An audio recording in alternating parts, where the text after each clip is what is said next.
Hey everybody, it's Craig Beckta here, and in this video I'm going to give you the best camera settings for portrait photography, shooting in natural light, and then we'll get into shooting with flash. Alright, let's get started with natural light. So if you're shooting in natural light, you have a lot of flexibility because you're not worried about your flash sync speed, and we'll get to that in a second.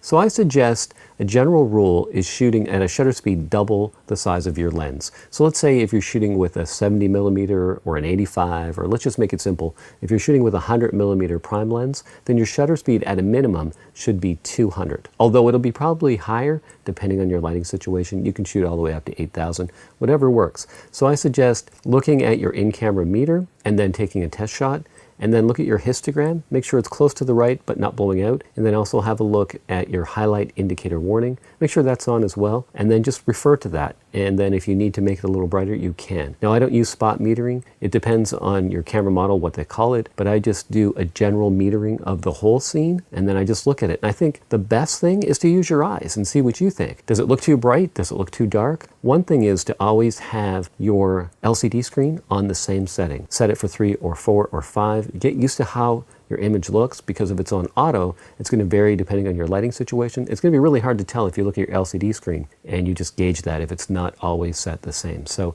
set your LCD screen to about 4 or 5, whatever works for you. Keep it that way, and then refer to your histogram, and also refer to your highlight indicator warning. So if you're shooting natural light, as long as you're over a shutter speed of 200, you're usually pretty good. Now as far as your aperture, it really depends on your lens. If it's 2.8, general rule is 3 stops above that is roughly the sharpest point of the lens. So if you're going for sharpness and you're using a 2.8, then you're probably going to want to shoot around f8. So anywhere from f5.6 to f11 if you're shooting portraits. Now if you want that blurry background, then you're going to want to open it wide up. You might lose some sharpness, but you can use a tripod hopefully to compensate for that. Now I like to shoot at f1.4, and that's just me, so it's really depending on your style. Now let's get to flash photography. Now there's 2 different types of strobes out there. So with some strobes you have a capped sync speed. So what that means is if you shoot above that, you'll see a black line in your image. So for example, on a Canon camera with certain strobes, you can only shoot at a shutter speed of 200, nothing higher than that. And some Nikon cameras you can shoot at a shutter speed of 250. So be aware of that, what type of strobe you're shooting with. Now one thing you can do to shoot at a wider aperture is to use a neutral density filter. I'm going to put a link to a video below where I've shot with a neutral density filter, and normally I'll shoot with a 3 stop, so bringing the light down 3 stops. That will allow you to shoot at a more open aperture, say close to f1.4 or f2. So that's what you would use if you're shooting outdoors and you want a wider aperture and you know that your shutter sync speed is capped at 200 or 250. So use an ND filter. Like I said, there's a video below this one. You can check that out. You really can't see a visible difference if you use a high quality filter like a B+W filter. Now also I have strobes that shoot at high speed sync.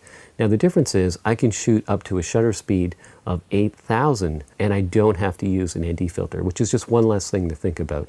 And again, I'm always thinking the same thing. If I'm shooting with a 100mm lens, I times it by 2 and I don't want to go below 200, and it's just the same principles apply. So it's really about the artistic look that you're looking for, and then really just making sure that you don't blow out the highlights so that you can cover everything when you're in RAW and in your in post. Now another good idea is, I don't always do this, I use it for a reference. It's the color checker. I have one of these. I also have the video color checker. I'll shoot that and I'll look at the suggested white balance. But often for my taste, I find it a little too warm. For example, if I'm shooting with my strobes, I set my white balance to manual to 5500, and then often I'll cool it down to maybe 52 or 53, although the color checker here might say that I should be at 6,000 or I should be at 7,000. So always having an accurate white balance really doesn't matter as much if you're not shooting for a catalog and fashion and they want their colors to be totally accurate. If you're just going for your own look and skin tones,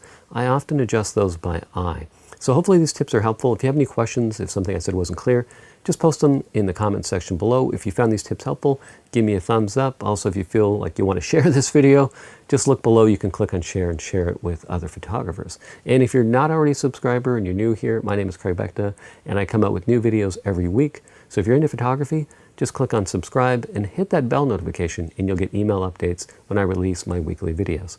All right, thanks for watching this video. Give me a thumbs up, leave a comment below, and I'll see you in the next video.